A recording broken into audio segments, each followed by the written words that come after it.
Egaa balaa tasaa Waaqayyo namarraa qabu. Balaan tasaa baay'ee ulfaataadha. Egaa shama harka fuunee kabajamtootaa fi daawwattoota hordoftoota keenya. Nageenyi koo kan jaalalaa fi kabajaa bakkaa fi lafa jirtan isiniif haa baay'atu. Anis obboleettiin keessan bakkaa fi lafan jirutti Waaqayyoof galannaa ga'u nagaa fayyaa kootidha. Egaa hordoftoota koo viidiyoo kanaa laayik sheer gochuudhaan obboleewwan keenya biraa akka irraa baratan akkasa wanti kun miidhaa guddaa qaba jechuudha.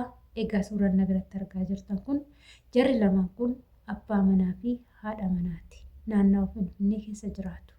Haa ta'u guyyaa ayyaana waggaa, guyyaa maskaramii yookaan qaam'ee aduu guyyaa tokkoo, fulbaana guyyaa tokko yookaan maskaramii guyyaa tokkoo akka nama kamittuu ayyaana kabajachaa oolanii, gammadaa oolanii, kolfaa oolanii galgala yeroo rafanitti mana isaanii keessatti kasala qabsiisanii akkasumatti rafanii jechuudha. Ganama yeroo ka'an garuu jarri lachuu lubbuun isaanii darbee argame. Isheen nama waggaa 27, inni nama waggaa 37 yoo ta'u, bara 2017 keessatti gaa'ila waliin ijaarratanii jechuudha. Ilmoolleen godhannee isaanuma lamaanii ganaadha jechuudha. Inna balaa akkanaa Waaqayyoon namarraa haa qabu namni kamiyyuu jennaan. Waa'een kasalaa kun yeroo baay'ee ni dubbatama. Yeroo baay'ee ni deddeebi'a. Namoota tokko tokkotti dhugaa hin fakkaatu. Kasalli akkamitti nama ajjeesuu danda'a? Haala kamiin nama ajjeesa kan jedhanii gaafii itti uumullee ni jira jechuudha. Dhugaa dubbachuudhaaf anuyyuu kasalli nama ajjeesa jedhee yaadu ture. Hin beekus ture. Gizee barnoota barannu maatii biraa deemnee magaalatti yeroo gallu jechuudha. Baay'een keenya yeroo ammaa kana istoofiin magaalota irratti babal'achaa jira malee duraan istoofiin hin jiru jechuudha. Inna gizee mana kiraa qabannee teenyu kasala fayyadamna. Ani qorra hin danda'u. Dhugaan sin hin jira qorra sirriitti hin danda'u sin jaaladhu jechuudha.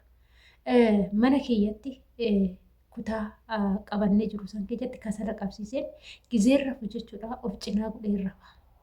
Waaqayyo matu na eegee lubbuu koo na eegee har'aan nagahee malee har'a yoo ilaalee jedhu edaa kaleessi kiyya darbee oolee kan jedhu viidiyoo akkanaa keessatti of ilaala jechuudha.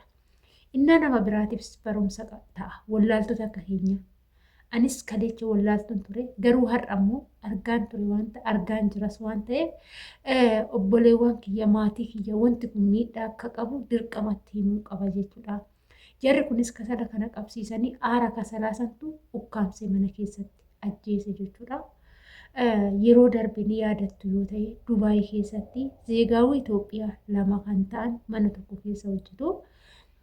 Lachuu guyyaa maaragaadhaan hojjechaa oolanii mana madaamii keessatti dalagaa ofii dalagachaa oolanii ganna barreen giddaatu jechuudha. Waggaan dhufaa jiru kun amma ganni fuulduratti dhufaa jiru kun waggaadha jechuudha. Innaan yaadattu namoonni hedduun viidiyoo san wal jalaa fuudhee akkam ta'anii du'anii sababa isaan du'aniif sababa isaan boqotaniif baruuf jechuudha. Namoonni hedduun viidiyoo san wal jalaa fuudhanii hojjetanii turan. Garuu haa ta'uti immoo sababni isaan lubbuun isaanii bakka tokkotti darbe kun hundumatti gaafii uume.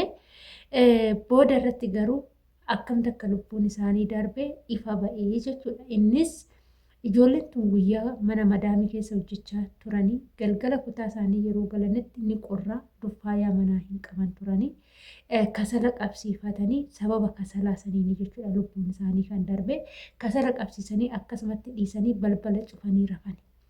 Kasala qabsiisuun gaarii ta'eet gizee kasalli sun mana haa ho'isu jedhanii rafan karras cufanii maskootis cufanii yoo rafanitti aarri sun ni ukkaamsa.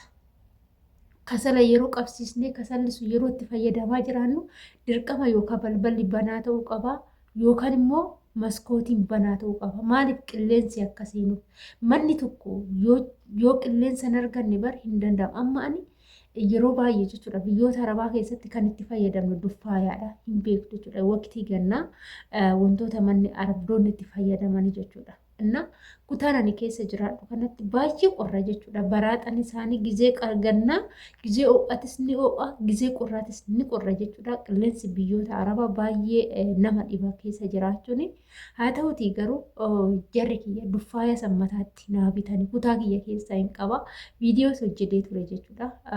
Yeroo tokko balaa akkasiititti oduun rafu jechuudha. Achumatti gannaan bisee osoo madaamiin dhuftee na laaluu baatte waanan ta'eeyyuu hin beeku jechuudha. Viidiyoo san keessatti ni argitu. Hojjedhee ture viidiyoolee jechuudha. Irraa ofii gadhaa waan kanarraa jedhee. Innillee kasala jalaa waan galee hin qabu jechuudha.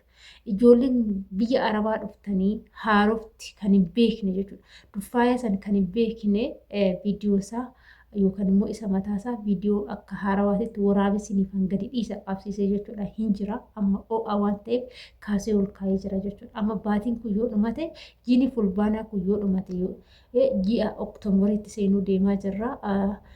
Oktoobarii yoo seene yookaan jiini xiqimtii yoo seenetti biyya kanatti qorri ni jalqaba jechuudha. Ijoolleen haarofte amma reefu biyyarraa dhufaa jirtanii ho'i kun amma gara dhumaatitti deemee jira jechuudha. Ganni seenuuf ta'a. Ganni isaanii amma ganni guddaan garuu tisaas irraan baatii lamaan booda jechuudha. Ganni xiqqoon qilleensi xiqqoon garuu ji'a tokkoon booda jechuudha. Inna gizee sanitti arabdoonni wantoota mana keessatti fayyadaman kan ho'a harkisuuf kan fayyadaman ni jiru. Isinillee kutaa keessatti fayyadamaa jedhanii yeroo isinitti kennan wanta san yeroo fayyadamtan kutaa keessan cuftanii yeroo raftanitti dirqama maskootii banaa gochuu qabdu yookaan balbala keessan xiqqoo banaa gochuu qabdu jechuudha. Dhugaan jara kanatu na eega malee hin beekun ture. Madaaminti yanan dagattu dhugaa dubbachuudhaaf haa galatoomtu dhufteen na laalti jechuudha. Dhufteen na laaltetti balbala banteefaa yoo ani rafeetu irrimina fudhatee duffaayee sun banaa taa'ee jiraate cuftee deemti jechuudha. Maaliifii booda miidhamuu hin danda'a waan ta'eef. Kanaaf hordoftoota kiyya adaraa keessan wantoota akkanaatirraa of eeggannoo godhadhaadha. Of eegguun waan baduuf hin qabu jechuudha. Bakka kamittuu taanaan of eeggannoon waan baduuf hin qabu. Nama fayyada malees nama sin miidhu jechuudha. Kana fakkaata. Kasalallee gizee amma shamarri nuti baay'een gara biyyaa ni galla. Ho'a kana barannee yeroo gara qorraatitti galle biyyi keenya bonas gara galgalaa ni qorraa akka biyya Arabaa kanaa miti jechuudha. Kasala yoo fayyadamne kasalli miidhaa akka qabu sirriitti hubannee barannee gaafa galle yeroo fayyadamnu galgala yeroo rafnutti kasala san keessaa gadi naqnee bishaaniin dhaamsinee erga inni qorree biraa rafuu qabna malee kasalli kun booda humaaf yaadaamu jennee nuti gara irriba keenya sokkuu hin qabnu jechuudha. Aguma fedhes yoo ta'e of eeggachuun waan baduuf hin qabu. Kanaafuu adaraa keessan kuni nu hundaaf ergaa guddaa qaba. Kunoo har'a misirroon lamaan osoo jireenya isaanii galma yaadan hin ga'iin osoo firii takka hin buusin jireenya qofa wajjin ijaarratanii har'a lubbuun isaanii addunyaa kanarraa godaanuun guyyaa haarawaa bara haarawaa jireenya haarawaa eegallee osuma jedhanii osoo waan takka hin argin addunyaarraa sokkanii jiru jechuudha. Waaqayyoon jara lachuufuu mirga qulqullootaa haa dhaabu lubbuu isaanii haa maaru kan du'e hin deebi'u kan jiru garuu namoota kana mudannoo akkanaatirraa warroota lubbuun isaanii darbe nuti immoo irraa baranne wanti kun akka miidhama qabu beekne of eeggachuu qabnaan affeerraa kootii viidiyoo kana laayik sheer gochuudhaan gara hiriyoota keessan biraa akka ga'u taasisaa irraa baratu siniin jedha waan wajjin turtaniif guddaa galatoomaa.